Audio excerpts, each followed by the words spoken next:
Hey there, everyone. This is Dr. Yam, your Keep It Simple coach, and it is another Biz Tip Tuesday. How's everyone doing today inside of the Content Creation Tips and More Facebook community? Let's get busy. Hey, everyone. I'm Dr. Yam, your Keep It Simple coach, and today we are going to continue on our learning series with respect to email automation and marketing. This time, if you will recall, in our last two sessions, we talked about benefits of emailing, how to get them cleaned up and ready to go. And now, how can we manage our list better so that we can have higher conversion rates? So today, I'm going to talk to you a little bit about a topic that typically is overlooked by new entrepreneurs and people who are starting out as they are building their list. So this is all about tagging and segmenting and the benefits of it, and then what are some key ways that you can be managing your list better. So that is our topic for today. If you haven't already done so, please drop me a note inside of the comments, send me some emoji love as well. For those of you who are watching the recording, then you too can ask your questions along the way. Happy to take them on. So we are live inside of YouTube, our community, inside of Content Creation Tips and More Facebook community, which is this one baby right here. And again, this is also one of the components of our content marketing ecosystem. So remember that as we facilitate all of our business operating, these are the key components around content marketing. And so inside of the Keep It Simple Coach program, these are our 6 components when it comes to our ecosystem. So today we're going to be tapping into the email leg of our ecosystem. So let's get busy. Now, one of the things is, of course, is to talk a little bit about what the heck is email segmenting and the difference between that and tagging. Now, the terms that I'm using are fairly similar in nature. So no matter what email automation system you happen to be using, it will not matter. It is applicable to all. These are what we would consider best practices. So you want to have a real good understanding about how is it you can really use the tools that you are subscribing to, whether it's MailerLite, whether it's Content Latte, whether it's ConvertKit, whether it's MailChimp. All of these are applicable. And if you do not have an email automation system, let me know in the list as well. I'd be happy to provide you with some resources for you to check out so that you can get started in making these things happen. Okay. Give me one sec.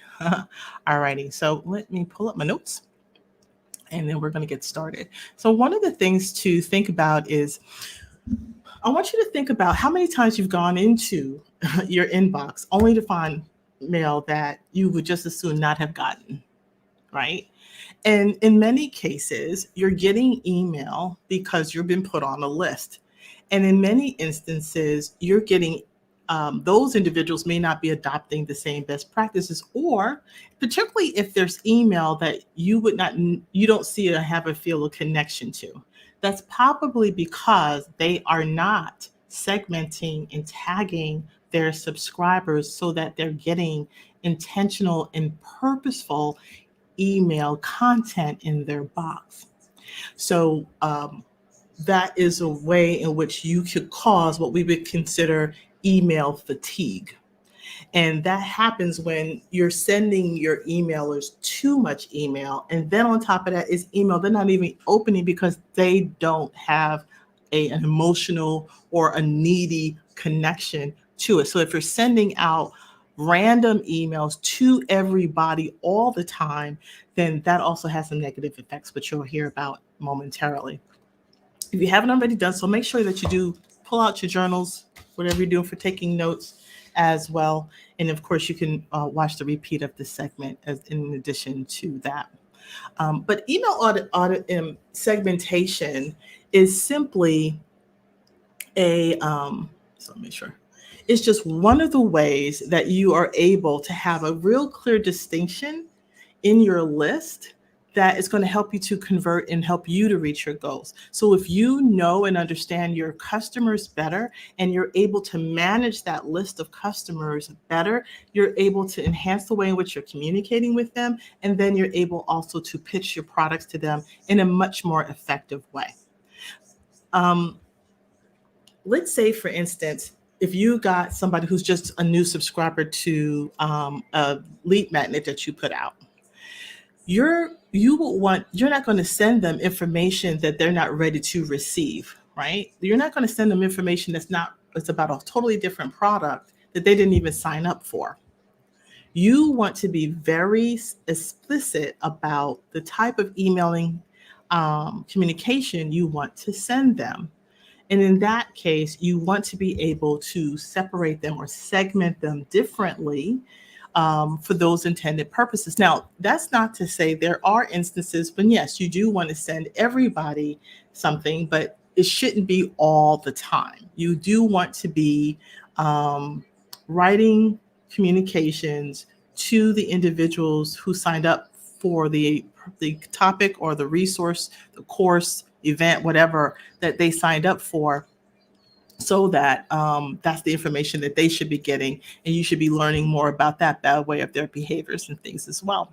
So there's some certain data points about your email subscribers that will help you to know how they should be experiencing that buyer's journey that we talked about earlier in another segment when we talk about your sales funnel as well. And you want to kind of continue to move them through that buyer's journey and through your sales funnel in such a way by way of that emailing experience.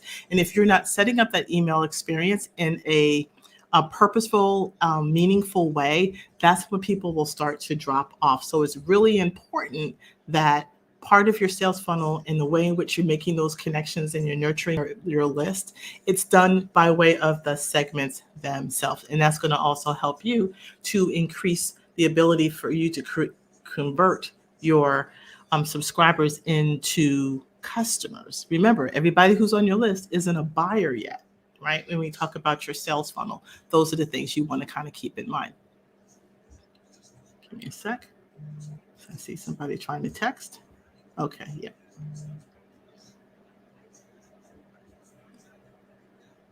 Okay. There we go. All right, so that being said, so that's one thing to keep in mind. Those keeping your list clean, you'll have that benefit.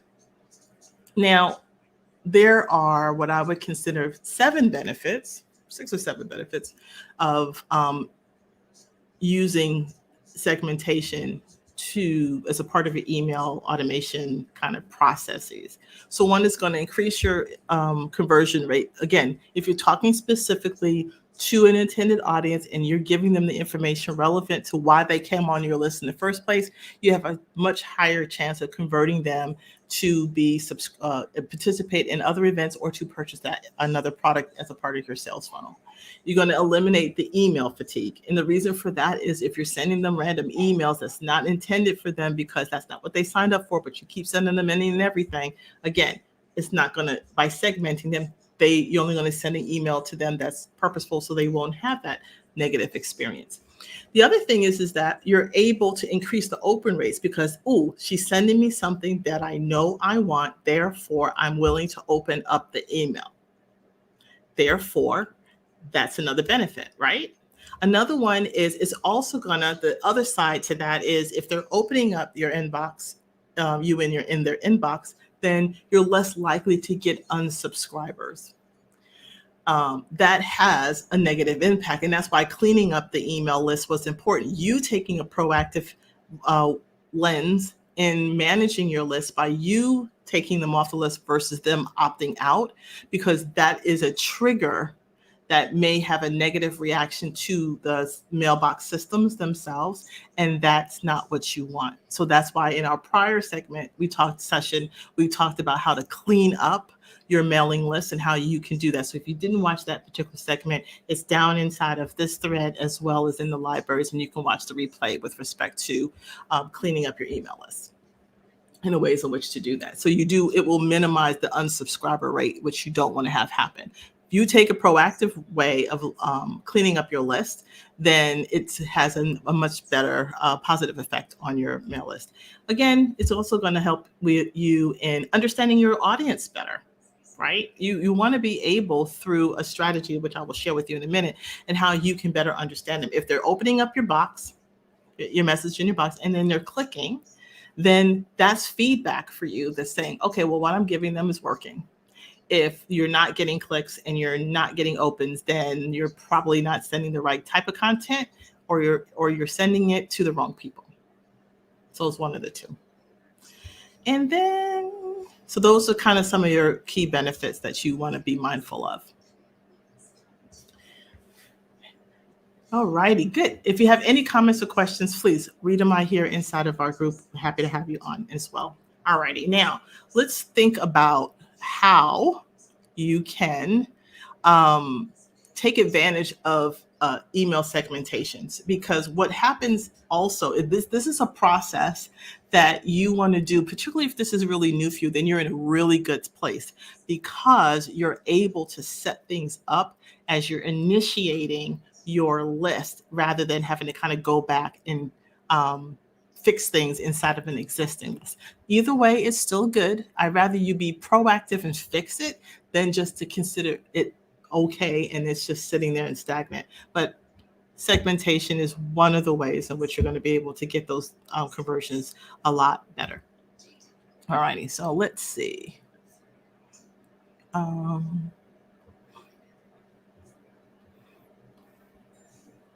So the question then is, how can you go about segmenting your audience? A really quick and down and easy way to do that is a simple survey.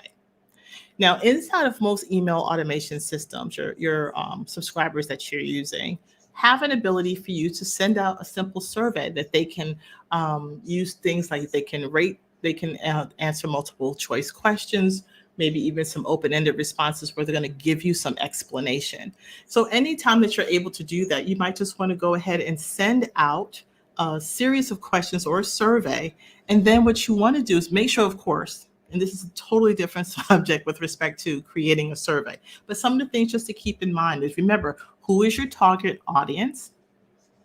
Who are you serving and why are you serving them, right? So remember those pain points that you initiated this as to why you are creating a product or service to solve the problem.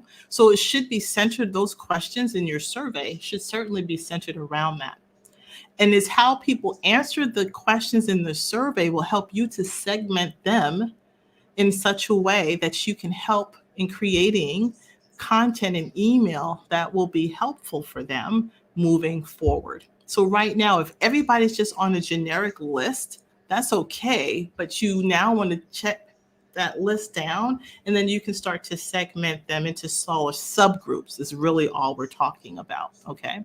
Questions, make sure any comments in here, I'm just making, all right.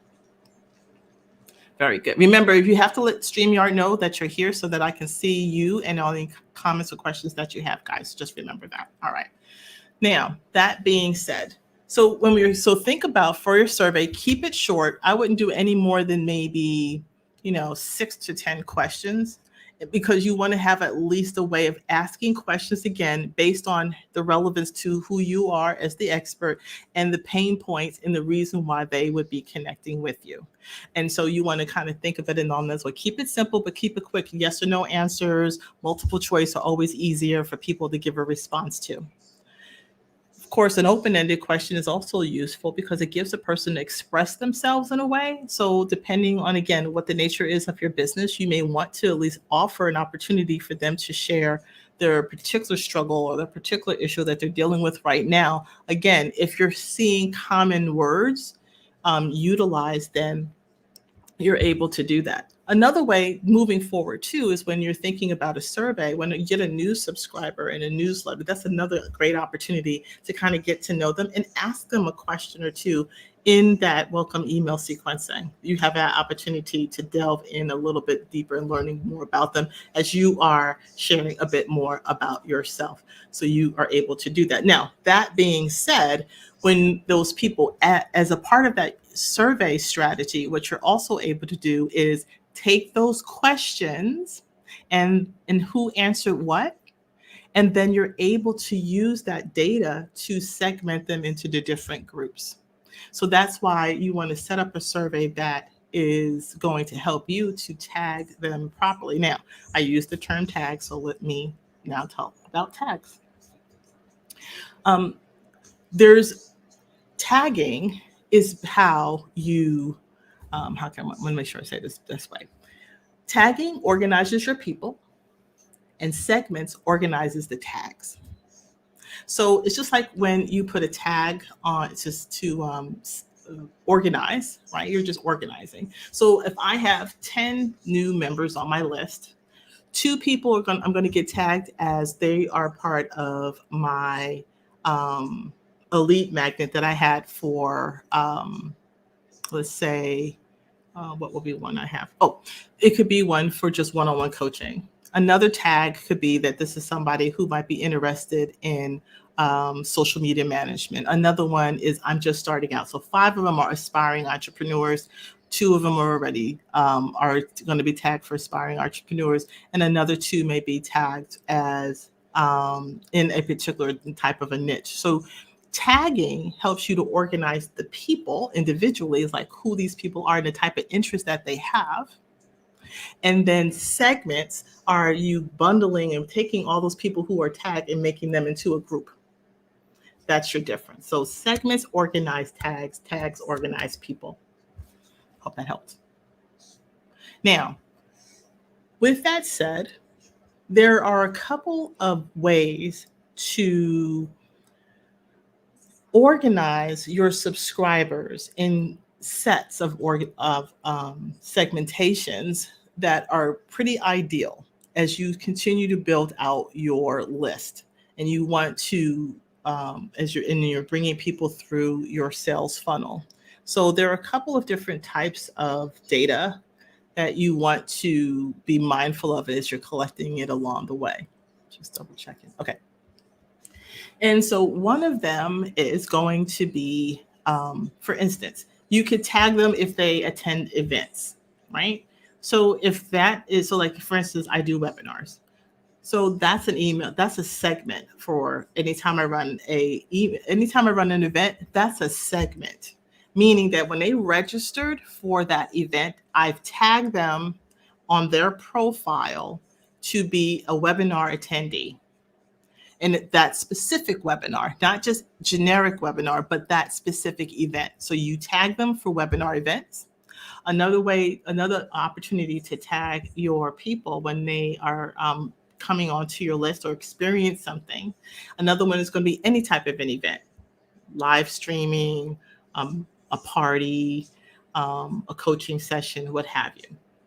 Another way, a reason for segmenting and tagging them is going to be whenever they subscribe to anything that's on your sales funnel. Any step of the way, you're tagging them. So if they opted in for that freebie lead magnet, maybe it's a checklist, you would tag them as checklist recipient, that specific checklist recipient. So if I said this is the 20 steps to prepare for a launch day checklist, that's the tag I'm going to create on my email system.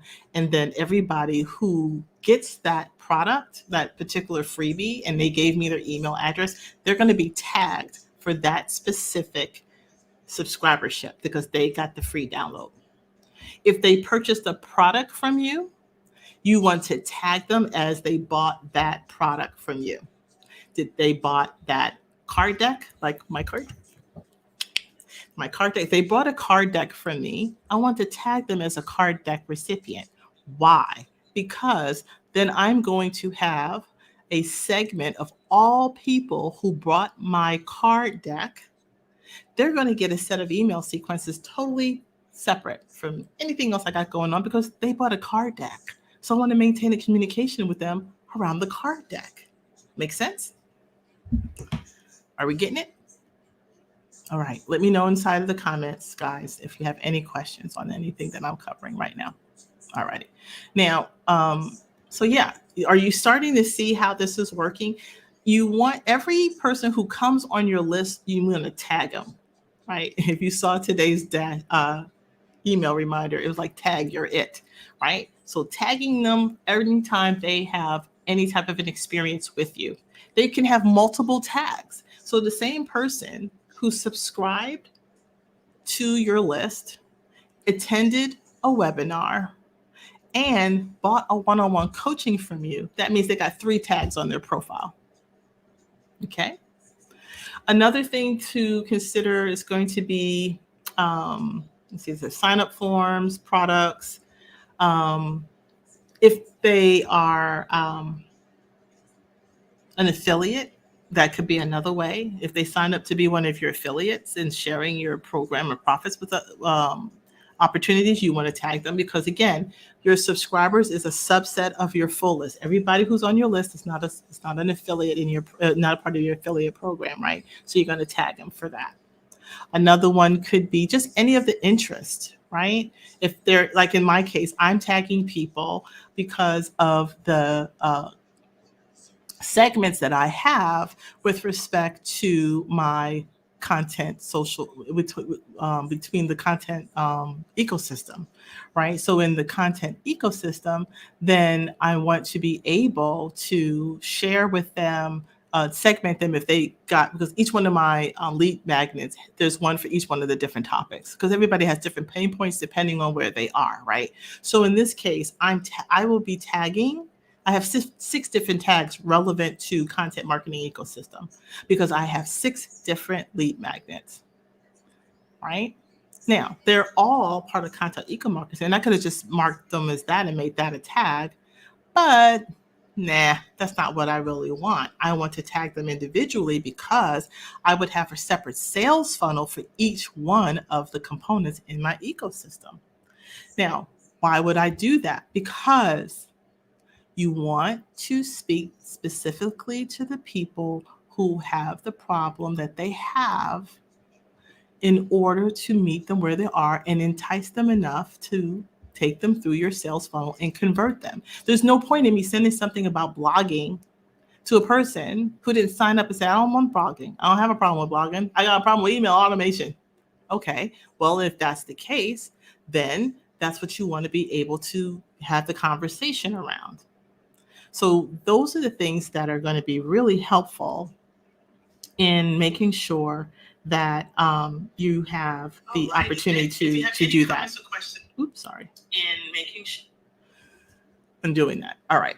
Now, let me just double check on that. So any interest and products, events, lead magnets, anything like that, anything that you can refer back to.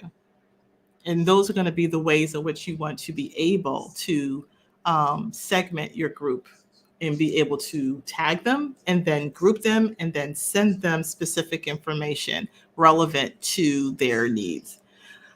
Let me see what else.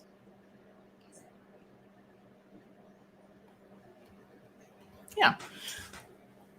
You have, for instance, and again, when people opt in, what I typically do also, this is just kind of a generic. When I offer people anything that I have, any one of the specific lead magnets, I do let them know, and this is that little segment that you have that says, when you sign up for this, you're also going to get my weekly newsletter, because I want people to get exposed to not only the segmented information that they signed up for, but to make them to me, to nurture them and let them know more about me and what else are things that I have to offer. So they can opt out of that newsletter and they'll just get things relevant to the product. Okay. But I at least tell them by default they are going to be on my newsletter list, but they can also unsubscribe to that, and they would only get stuff relevant to the purchase. So you have behavior settings inside of your email automation system that will allow you to do just that. Let me see if I can share with you a quick list on subscribers and segments. So in certain email systems, segments are can be events. Sometimes there may be called tags or groups in some systems, depending on the naming convention. So you look inside your automation system and find where you're able to either create a tag. Some places like MailerLite, they use the term groups. Groups or tags, no different.